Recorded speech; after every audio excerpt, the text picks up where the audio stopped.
जब भी हम न्याय करने बैठते हैं, न्यायाधीश बनते हैं, तब हमेशा हमें याद रहना चाहिए कि जिस मुहूर्त में हम न्यायाधीश के पद पर बैठ गए हैं, तब हमारे सामने ना कोई अपना होता है और ना ही कोई पराया होता है। यानी सबको एक ही दृष्टि से देखना होता है। ऐसा नहीं हो सकता कि आपका उस व्यक्ति के साथ कुछ संबंध है, चाहे वो आपका पुत्र हो सकता है, पुत्री हो सकती है, बेटा बेटी, स्त्री पत्नी, माता पिता, या फिर बुआ चाची, कोई भी हो सकता है ना। और इस संबंध के आधार पर आप पक्षपात नहीं कर सकते। कहने का तात्पर्य यह है, अगर वो आपका चाचा भी हुए, खुद का बेटा क्यों ना हो, अगर वो गलत किया है तो उसे सजा मिलना चाहिए, दंड मिलना चाहिए। इसी को ही न्याय कहते हैं। परंतु अगर आप न्यायाधीश के पद पर बैठे हुए क्या करते हैं, जिसने वास्तव में अपराध किया है, जो वास्तविक अपराधी है, उसको आप दंड नहीं देते। क्यों? क्योंकि ना आप इस स्थिति का पूर्ण लाभ उठाते हैं, क्योंकि ना आपके पास ये निर्णय लेने की क्षमता है कि किसको दंड दिया जाए और किसको नहीं। और जब उस केस को आप आगे बढ़ा रहे हैं, तो उसमें जो वास्तविक अपराधी है वो आपके रक्त संबंध से जुड़े हुए हैं या फिर आपकी जान पहचान से हैं। तो फिर अगर आप उन्हें बचाने हेतु अन्याय का सहारा लेते हैं, तो आप भी अपराधी हुए, अन्यायी हुए। अगर सरल शब्द में पूरा कह दो क्या कहना चाहता हूं, तो वो यह है कि चाहे माता पिता हो, गुरु हो, शिष्य हो, कोई भी हो, जब भी न्याय करने का समय आता है, तब सबके प्रति एक प्रकार का दृष्टिकोण रखा जाता है। पक्षपाती दृष्टिकोण नहीं रखा जाता। परंतु क्या वास्तव में पक्षपात नहीं होता? अवश्य होता है। कैसा पक्षपात होता है? पक्षपात न्याय अनुसार होता है। यानी जो न्याय के कंधे से सही है उसके साथ हम खड़े होंगे और जो गलत है उसे दंडित किया जाएगा। ये पक्षपात सही है। वास्तव में पक्षपात होता क्या है? पक्षपात अर्थात आप किसी पक्ष को सहायता प्रदान करते हैं, उसको सुरक्षा देते हैं, और दूसरे पक्ष को यानी विपक्ष को उसके खिलाफ होते हैं, उसके विरोध में होते हैं। और आपके विरोध में होने का इसलिए ज़्यादा महत्वपूर्ण हो जाता है क्योंकि ना आप ही वो न्यायाधीश है जो न्याय कराने वाले हैं, जो निष्पत्ति लेने वाले हैं, निर्णय करने वाले हैं कि कौन सही है और कौन गलत। और अगर ऐसे पक्षपाती मनुष्य न्यायाधीश के पदवी में बैठ गया तो वो कभी भी एक सही न्याय नहीं दे सकता, उचित चीज नहीं दे सकता। और समाज में जब न्याय की जगह पर अन्याय में वृद्धि हो रहा हो, धर्म की जगह अधर्म में वृद्धि हो रहा हो,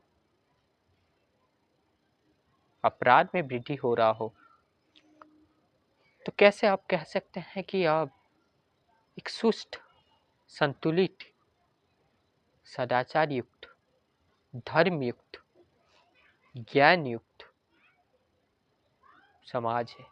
क्या कह पाएंगे आप? अपने आप से पूछिए, अपने अंतर मन से पूछिए।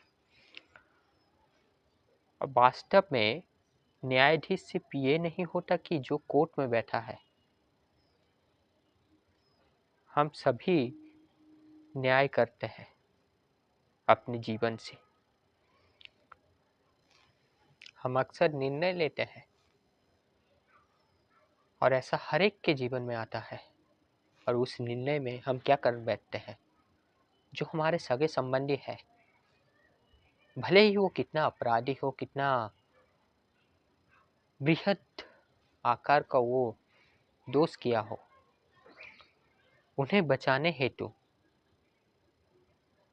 हम अपना श्रम दे देते हैं, अपना ऊर्जा व्यय कर देते हैं, उन्हें दंड नहीं देते। परंतु एक श्रेष्ठ मनुष्य वो ये नहीं देखता कि वो रक्त संबंध से जुड़ा हुआ है, ये कोई बाहरी मनुष्य है, उसके लिए सब एक ही प्रकार का होता है। अगर ये चीज गलत है तो मतलब गलत है, चाहे वो कोई भी किया हो, अपने घर से, अपने कुटुंब से, समाज से कोई भी उठा हो। अगर उस गलत चीज को करने में सहायता दिया हो या फिर उस गलत चीज में शामिल हो, तो उसे दंड अवश्य मिलना चाहिए। इसीलिए ना ही किसी के प्रति पक्षपात कीजिए और ना ही पक्षपात का दृष्टिकोण रखिए, सदा समकक्ष रहिए। तभी जाकर आप एक संतुलित मनुष्य बन पाएंगे और संतुलित चक्षु से इस संसार को देख पाएंगे, सही राह पर चल पाएंगे। और जिस मुहूर्त में आपने पक्षपात कर दिया, उस मुहूर्त से और न्याय करने के लिए बचा ही क्या। क्योंकि आप तो सिर्फ बैठे हैं कि जिसको पक्षपात की सहायता से सहायता देना चाहते हैं, उसके पक्ष में निर्णय देना चाहते हैं, तो आप फिर तो न्याय नहीं करना चाहते। अगर न्याय करना चाहते होते तो कभी भी पक्षपात नहीं करते, पूर्व धारणा नहीं बनाए होते। अपराध किए हैं अर्थात आप अपराधी हुए और आपको दंड मिलेगा, चाहे आप कोई भी हुए।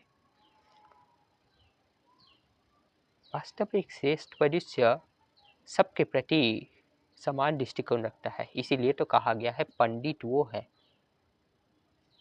जो एक जानवर में और मनुष्य में समान प्रकार का दृष्टिकोण रखता है। क्योंकि ना वो जानता है उसका काया जानवर का है, कोई पशु का है, कोई निम्न श्रेणी के निम्न कोटि का पशु का है, और इन्हें मनुष्य का तन मिला है। लेकिन जो मूल अस्तित्व है, जो मूल आधार है, जो मूल चेतना है, वो है आत्मा। वो सभी का एक ही है, बस सिर्फ ये काया, ये यंत्र बदल गया है। और जैसा यंत्र है उसी के अनुसार आत्मा अपने आप को प्रकाश करती है। जानवर का शरीर मिला है, सुअर बिल्ली कुत्ता का शरीर मिला है, तो स्वाभाविक है कि उन्हें बोलने का इजाज़त नहीं, यानी उनके पास मौखिक वचन और कथन का अधिकार नहीं होता, क्योंकि उन्हें ये विकल्प ही नहीं दिया गया। वो नियमबद्धता से चलते हैं, उनके लिए धर्म नहीं होता और ना ही अधर्म होता है, क्योंकि ना वो स्वतंत्र नहीं है। परंतु जिसे मनुष्य का शरीर मिला है वो स्वतंत्र है अपने चिंतन से, अपने कर्म से। इसीलिए ये मनुष्य पर धर्म, न्याय, अन्याय, अधर्म ये सब अप्लाई होता है। और जब मनुष्य धर्म को ना समझते हुए, न्याय के राह पर ना चलते हुए, सत्य को त्यागते हुए आगे बढ़ता है, मर्यादा में नहीं रहता, तो वो पशु के तुल्य हो जाता है। उसे दंड देना अनिवार्य बन जाता है। ये समाज के लिए हितकारक होता है। याद रखिएगा, हम में समाज नहीं है, समाज में हम है। हम में देश नहीं है, देश में हम है। हम में राष्ट्र नहीं है, राष्ट्र में हम है। इसीलिए जो राष्ट्र के लिए सही होगा वो हमारे लिए अच्छा होगा, जो समाज के लिए अच्छा होगा वो हमारे लिए अच्छा होगा, जो देश के लिए अच्छा होगा वो हमारे लिए अच्छा होगा। राष्ट्र पिता होना चाहिए और मातृभूमि सबसे बड़ी माता। क्या सही नहीं कह रहा हूँ बंधुगण? सोचिएगा इस पर। तो ना किसी के विपक्ष में जाइए, ना ही किसी के साथ रहिए, यानी किसी के पक्ष में रहिए, समकक्ष रहिए और सदा संतुलित रहिए तथा न्याय, सत्य और धर्म के साथ रहिए। अर्थात सदा न्यायी के साथ रहना, सदा धर्मी के साथ रहना, सदा सत्य आचरण करने वाले मनुष्य के साथ रहना। जो भी अपराध किए हैं उन्हें दंड अवश्य देना। आशा करता हूँ समझ में आया होगा बंधुगण।